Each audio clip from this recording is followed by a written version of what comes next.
I'm very excited today because I'm joined by Rupert and Joey, who are playing not one, but two shows today. Mm-hmm. Two shows. Two shows in a matter of hours. So first of all, welcome back, or welcome to Minneapolis. Thanks. Thank Nice you. to be here. You coincidentally both moved to LA. Yep. I was like, I can't take it anymore. I'm leaving. And then I was looking for housing, and it's obviously cheaper to live with people. Yeah. And we got a nice, cute little house where I can play drums as loud as I want, and one Nice. other roommate. And just in time, I found out that Leo was also moving there, and it all worked out. Mm-hmm. Wow. The last time that we encountered Joey and Rupert, the characters, like on the previous records in each case, were in, there's some analogies between where they were left off, and there's some big differences.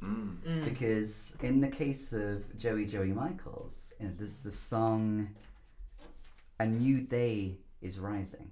Yeah. Track 2 is A New Day is Rising. That's a good So one. it's one of my favorites. Oh, And, good. there's lyrics about what is possible, no fear, never. So it's very optimistic. And the Yeah. sun is rising. Whereas for Rupert, it's the sun is setting on Rupert's youth. Last time we saw Rupert. And Rupert does believe in love at one moment, doesn't believe Sometimes I in love. do, sometimes I don't. Yeah, and Joey, love is strange and mysterious. Love is strange, yeah. Mysterious. And We both don't know what love is, I think. Is Right. yeah, and that's how we're connected. when did it become evident that those two characters, that Rupert and Joey, were a duo and needed to join forces? I think it was very practical, really, because we had both gone through the intense experience of moving someplace together. Yeah. And I helped you actually record one of your albums like 5 years ago or so, Right. or 4 years ago in Madison. Which was that? With Hot Freaks. Oh, okay. Yep. It's an old, he helped. Old project of Joey's. Yeah. And Yeah. yeah, so we've kind of always been intertangled in one way or another. Yeah. It's like Lady and the Tramp in that spaghetti scene, you know? It's only a matter of time, so that noodle's gone. Yep. So it felt Okay. inevitable in that sense. So you were working on a new batch of material. Trying my hardest. Yeah. And on the record, which also comes out today, like today, not only are there two shows today, but Right, they're today. both- Oh, yeah. October 20th, which is today. which is today. For us, it's tomorrow. But yeah, it's the record release day. Yeah. And on the record, there are 10 songs, 6 Rupert songs. I think so. Yeah, I think I squeaked in one more than him. Yeah. By covering him. Oh, that's right. Yeah. Yeah. Right. So now I get 60% of every penny from the album sales. 6 cents out of every dime. Yeah. So you were working on a batch of new songs. Yes, I And, was. and then, so how do we get from you working on a batch of new songs to the 10-song record that's coming out today? I was trying too hard on this other album that I was working on, and Okay. everything was like meticulously recorded in stereo tambourine and lush synthesizers, and it was just so frustrating that in May I just gave up and decided I would just make something as quickly as possible. And me and Leo were both like wondering what to do out there, going through brand new love experiences, and so wanted to like, cash in on that springtime feeling, summer jam kind of thing. So we're like, let's make some nice music for people to listen to all summer long. Yeah. But unfortunately, it came out in October. Well, it's just in time. Yeah. It can be the summer. Yes, the It's- southern hemisphere. Yeah, it'll be big in Australia, exactly. Yeah, when we're missing summer, we'll have it in the record. Yeah. And it's the debut record of Rupert and Joey. Does that mean that there will be more? That's a good question. Yeah. Why you not? know, I think that all depends on you guys, the viewers at home, when they support this and The demand viewers at more. home who will also all Yeah. be at Dead Media. Who will be here tonight at the show. Dead Media at 6 p.m. 6 p.m. for Zozo Tech. Yeah, my old roommate Marielle Yep. will be Yeah. performing. They just put out an album that I really enjoy. Yes. Alien Dream Software, I think it's called. Yeah. So yeah, we'll all be viewers at home. Will also be at Dead Media at 6 o'clock. That's when Zaza Tech plays. Mm-hmm. You're on tour with Paul Cherry. I don't know anything about Paul Cherry. Oh. So please, what do we need to know about Paul Cherry? That's a good question. You should. I found Paul Cherry through Joey, so Okay. take it Yeah, away. well, Paul, we played a show with him with Susie. Remember that? Back in Chicago. Did you play this that show? If I did, I forgot. Okay. I don't think so. Well, that's where I met Paul. He, Okay. we played a show in Chicago a couple years back, and then we kind of been in touch. He's doing a similar like DIY pop kind of indie thing, and he tours a bunch and has a record coming out as well. Yeah. And so we saw him in Chicago this summer and just kind of planned on a fall tour when we met him then. Cool. Mm-hmm. Yeah. But yeah. So Paul Cherry's going to be playing both between Zaza Tech and you guys at Dead Media and at Blockfort. Exactly. Which is where the second show is going to be. And who? Loud Sun? Yes. Yes. Also on the bill. Yeah. Mhm. Are you excited about playing with Loud Sun? Yeah. Oh, yeah. absolutely. I go way back with the main person, Andrew Yeah. Jansen. Mm-hmm. The bass player is Skylar, and he Yeah. played bass in Rupert for many years. Yeah, played and drums on the Joey Michaels. Yep, also- previous record. Yep. Yeah. Popular man, highly sought after. Highly sought after. And Nikki, the drummer, is the drummer for Teenage Moods, which is the other band I play with. So Yeah. really, it was a selfish act choosing that band, because I just get to have all my friends Yeah. come to the show by default. Now they have to come. Yeah, at the new Blockfort. Yeah, which I've never been to. I'm Yeah. excited to see Yeah, what I'm it's like. excited. Have you been there? No, but I will be later Later today. tonight, Yeah. the late show. So we know where to go to hear the songs. I saw a performance last time that you were in town. It was on Nicolette Open Street. Oh, you were at that? I was at Oh, that. that's Yeah, right. I took a video. Oh, fun. Oh, yeah. Yeah, it was, and I noticed that on the song. So you would, of course, both be present on stage, Yeah. drawing each other's songs and contributing. Does that happen on the record as well? And is that going to be happening in the live set? Yeah. Today. Yes. Yes. Today. Yeah, I think one of our greatest strengths is that we're just doing the double frontman kind of thing. Yeah, which you works don't very see well. often. And then the other person can be the hype man kind of Yeah. thing. So. Right, pitch in. Why does he do it? I don't know why I do it. Why does he do it? Exactly. It works. Yeah. So let's zoom in on the Joey character. I feel like Yeah, let's zoom. so there's 4 songs. Mm-hmm. And do you think of the 4 songs as like telling? Are they all in one narrative? Is it like Joey's summer and Joey's love experiences in a particular summer, or are they disparate? I think mine were more disparate because I feel like I had like mine kind of all either finished or started Yeah. before we started to work on this project, and then I kind of finished up a couple while Kyle wrote like 6 or something. And so mine are a little older, I think. Because there's an earlier version of Love Hate. There is an earlier version, A yeah. compilation. Yep. Is And there's a video of it in a different form, yeah. How different is it? It's not too different. It's just it's the same song. It's just did it with a different batch of musicians. I think Skylar played on that. On the first one.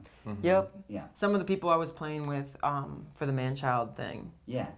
So Mark and Sarah and yeah, but yeah, I don't know. The songs I felt like were just 4 songs I wanted to put out under this name, and this was a great way to give them some attention, some TLC, Yeah. and perform them. The song that we're talking about is called Love Hate. Yeah. And that's referencing, or the lyric is, Mhm. I love you and I hate myself. Yeah. For Joey. But Joey, why, Joey? You're a beautiful man. Don't give up. Don't give up. again, like on Man-Child, love is strange, a new day is rising. Yeah. Joey's had the characters had some tough. The character, experiences. let's differentiate here. Yeah, exactly. This is all an imaginary. It's all fiction, yeah. It's all fiction.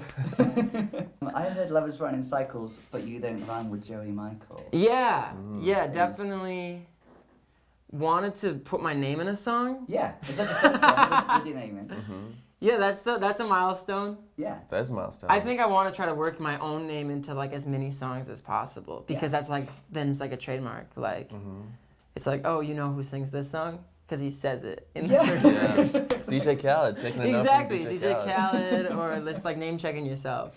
Yeah. I think is a good move. Partly because of that reference. That's why I was asking about like what's been happening to the character Joey Michaels. Because as soon as like the name is referenced in the song, I feel like obviously, the only most listeners or viewers will only know about Joey Michaels through like the lyrics and the songs. So regardless of how much overlap there is with like an actual human being, your experience, then at the same time there's now this character Joey Michaels. Yes. And which it was before, but like much more so I think, partly because of that lyric. Right. I think it kind of brings the attention to that, like this is my mouthpiece or take on things, and also I think it's a little bit lighthearted too. Yeah. Because it's kind of a jokey name, and then to have a sad song and then just name check, and it kind of like buffers against being not fun or something. Definitely. Yeah. I think because that's such a obviously sad predicament that Joey is in. But there's something like about referring to oneself in the first person. There's something kind of obviously comical about it. Like, oh, poor me, about the character Joey. Yeah, there's another couplet that I like that you changed from the first version to the second. What was that? You say chooses. This you kind of like life chooses. I Yeah. What is the line again? That's the kind of life I'm choosing. What's the before that? Bruises, chooses. Yeah. So the first version, it got a lot of bruises. It's the kind of life I chooses, and I thought. You liked the chooses. That was great. It was hilarious, and you didn't do it the second time. Yeah, I think it was fun to do it, but then the more I sit with it, I don't want it to be like I feel like that might turn people off saying chooses. Well, because it's bad grammar. Yeah, or slapsticky. Yeah, it turns me way But that's on. what there's through the roof. That's why there's two versions, though. So it can be both. There's a Rupert version. There's a Rupert version. Isn't on the record. With Joey and Rupert. Yeah, that had nothing to do with, but that's the Rupert version. And maybe, there's going to be two performances today. Maybe one of them will be the Rupert version. Sure, I can say chooses one time and choose in. My little freestyler. Yeah. Wow. We can easily do that. So let's alternate focus. And we're going to go via a lyric in Young Sunset. So we're going to dip back to the past here. And that's the same, I think, a very similar combination of sadness and kind of comedy or that the Joey Michaels name check reference. Yeah. And it's in, I think, the most heartfelt, sincere, sad song, I Don't Believe in Love. And if love for Joey is strange, love for Rupert back on the previous record is a vacation cruise set sail. All my friends have boarded, it's disappearing in the fog, and there's no tickets left for sale. That's a really sad Sounds so sad. I also rhyme sail with sail. Speaking of rhymes, it's like technically it's a different way of spelling it, but yeah that's true. So Bon voyage, love. Yeah, that is and such a sad moment. But there's something, I think I can't put my finger on what it is, but there's something kind of funny about that metaphor or that they're thinking about it in that way. Rupert, for the most part, whereas before with every new lover Rupert was becoming more jaded, Rupert seems happier. Yeah, Rupert's doing good. Rupert's doing good. Stocks are up. Stocks are up, yeah. Moving to a new place felt really good. It took me a long time to figure out how to do that. A lot of my inspiration for this album was crushing on somebody super hard.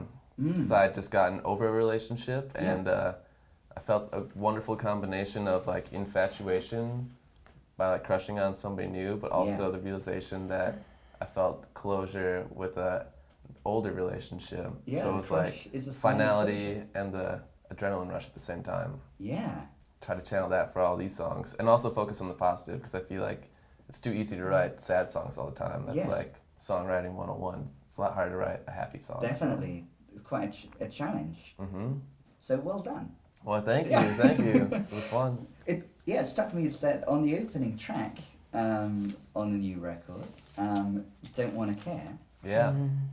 Rupert's predicament, knowing that the weekend's far from beginning but wanting to go out anyway, is like the predicament of Rupert's lover in the previous record. Because there, every weeknight is... Oh, yeah. Something about a weeknight turning into a party. Yeah. Living in party monster hell of some sort. Yeah. So that's what the loved... Yeah, Rupert's been through there at some points, too. But now Rupert goes out on weeknights. Yeah. That one is a similar theme also, I think, because I actually I have a good friend named Phil. He plays music as Inboil and is one of my favorite songwriters. Okay. So I always send him... Local Twin Cities? Or? He used to be, yeah. He's got 2 great albums. Inboil, it's called. Inboil. Yes. And I often like send all my lyrics to him to see like what he proofreads. He always gives me the best criticism. And that first song, he was very much like, you should change some of those lyrics. They're too much like, I feel sad for myself, but I'm like trying my best, sad boy with a positive spin, as you were mentioning. Yeah. I feel That's what it was. I know. And I feel like I did that too much, and I tried to change the lyrics, but then came to peace with the fact that that song is a representation of that theme. Yeah. And it's one of my favorites. It's one of my favorites too. Yeah, because so it's almost like Rupert in transition, mid-spin. Yeah, mid-spin, working on it. So did you change the lyrics? What's the Rupert equivalent of getting rid of chooses? And how does Joey feel about the change in the lyrics? Then maybe you could perform the song 2 different ways. I could. I mean, I often there's so many lyrics. I often actually sing the older ones, and if anything, Joey remembers the lyrics better than I do. To your songs. So can you recall what some of the original I Don't Wanna Care lyrics were? Yeah, the second half of the first verse. I think right now it is something. All my friends are dying, but they're laughing, and I want to be there. Yeah. The original version of that was even darker or sadder or something, and I wanted thought it it to was be all more my friends focusing. are calling, but your friends are dying. Sunset is falling. All my friends are calling. They're dying, but they're laughing, and I want to be there. Is what it is. And so that was like the lighter version of the dark original version, and even that's still like, man, I'm gonna talk about dying. First song. Yeah, and the then sunset I just like couldn't think metaphor of anything better. is I know sunset another on one. the youth is back right from the from but the it's a beginning. red herring because there's a little Fake out. Joey is rubbing off on you. The sun is rising. Yep. So I love the. It does a great job of catching a person in transition, even within the song. At one moment you're going to grow out your hair, at another moment you're going to cut your hair. You change your mind within the song. So I think just that's like I not believe in love coincidental. and I don't believe in love. Yeah. Same thing. I was thinking about you. I thought you would like that one. Yeah, I do. And so talking of those songs too, of course there's The Rain on I Do Believe in Love, and there's Rain on this record too, or at least Water. Yeah. Is it Rain? It is. There one is of the, on one of the them. few times it rained. Yeah. I recorded it in. Oh, and Leo's that's room. actual. That is It's real actual time. Los Real Angeles rain. LA Rain. It does exist. So the first time that LA Rain is featured on the record. I think so. Minneapolis Rain before. Wasn't It was Minneapolis Rain last time. Yeah.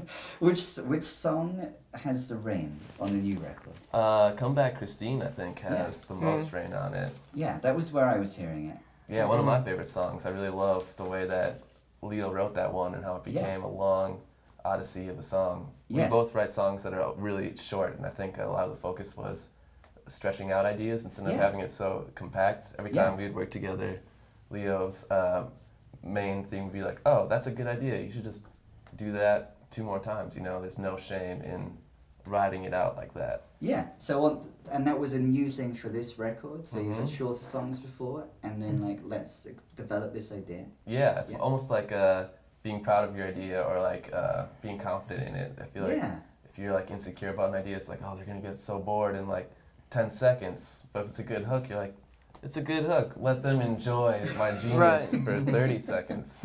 So is it primarily for sonic components, like say like a guitar hook, or is it equally applicable to another verse of lyrics? I think it mostly applies to Joey's beautiful melodic ideas that he has. Yeah. Especially for Come Back Christine, that is the main melody of that repeat over and over again. We spent a lot of time trying to figure out how to organize that one. Yeah, that one. Mm-hmm. That one has strings too. Yep. Yeah. So how did that one develop? Because were you in the process of working on that when suddenly you realized, oh, we're gonna have a baby? Yeah. Baby's coming. Yeah. Yeah, so I feel like these songs on this record, I've got 4 of them, and then 2 of them I had pretty much finished, and it was just a matter of fleshing them out. And then 2 of them I had to write and finish. So this is one of the ones I had to write. So it started out just like me sending you a thing of how long the song should be, and then kind of gave him some notes on like, or I want like drums coming in here and like bass coming in here, and he would do that, and then I would be like, okay, all like of those instruments, drums, bass. Yeah, he would do the whole version of it. Yeah. Without vocals or with my demo vocals. Yeah. And then I would like edit that, and then give him more notes, and we'd do it again. Yeah. And probably did that 3 or 4 times or something. Okay. Nice. And then that's how I got as long as it did. And had you ever used anything like that specific type of collaborative songwriting process before? I don't know. I don't think so. I feel like I still feel kind of weird if like someone's in the same room as me and I'm like thinking of an idea. So it'd be very much like Joey would wake up in the morning and like make a click track, and he'd perform the song in its roots, and then I'd shoo him off and he'd go off to work, and then I'd just try and get it really done, and then like make him listen to the thing I did. Yeah. Give him like a skeleton, and he'd add the flesh. Yeah. Give a man a skeleton, make him out of flesh. Then you come back, and then there'd be the baby. And there's the baby, yeah. Yeah, not just bones, but a whole baby. Whole baby. So how did you feel when you came home on this particular day and there was baby Come Back Christine? Yeah, well, I think it was, for me, once it reached that point, it was, I had these songs, like, the ideas of them, so it needed to get more real for me to, like, want to finish lyrics and make it into a real song form, and not just, like, a skeleton and a riff. So, like, I think once it became more real, then it's like, oh, okay, now it's back in my court to, like, actually make words, actually make melodies. When did you become aware that it was going to be called Come Back Christine, or incorporate the character? That from the beginning. That was like the very first demo I had, that line. And so that one, And the voices, so the female voice, the Christine character. Right. Christine, whether or not Christine as a person becomes a character once the song exists. Yeah. Those snippets, are they from real life and then plugged in, or are they kind of... Well, premeditated? Yeah. That was something we had talked about forever. Like, we're like, okay, I want like some talking. And then that was actually probably the last thing we did on the record, maybe. Because that's an interesting final step of the songwriting process. Like to have this character that's being sung to. Is the character responding to what's being said, or is the song responding to the Christine having said these things? Oh, wow. I think it's like more like, well, I think I wanted a talking part, and then we kind of had to talk about what this person was. Is this person Christine? Yeah. And I think it probably sounds like that. Yeah. Are they?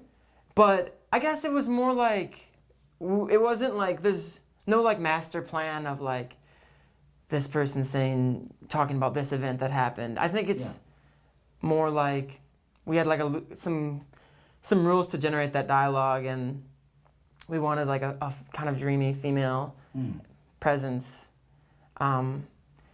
We talked about having somebody else do it, but yeah.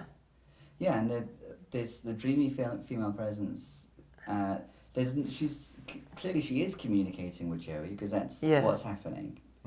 But at the same time, there's references to it's been a difficult month and I'll reach out to you soon, kind of thing. Kind of like Joey wants her back. That's what the song is about. Joey wants her back. Yeah.